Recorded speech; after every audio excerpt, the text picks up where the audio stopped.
जय शिवराय मित्रांनो, आज गणपती बाप्पाचा 9वा दिवस आणि आज आमच्या गावातील काही गणपतीचं विसर्जन आहे. तर चला मग तुम्हाला पण दाखवतो. आता आलो आहे आम्ही स्टँडवर, बघू शकता.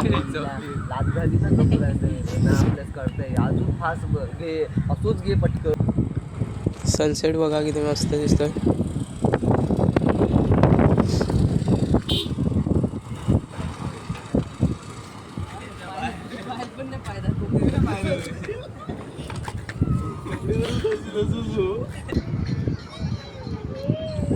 हे बघा गणपती विसर्जन करतायत, तुम्हाला खाली जाऊन पण दाखवतो.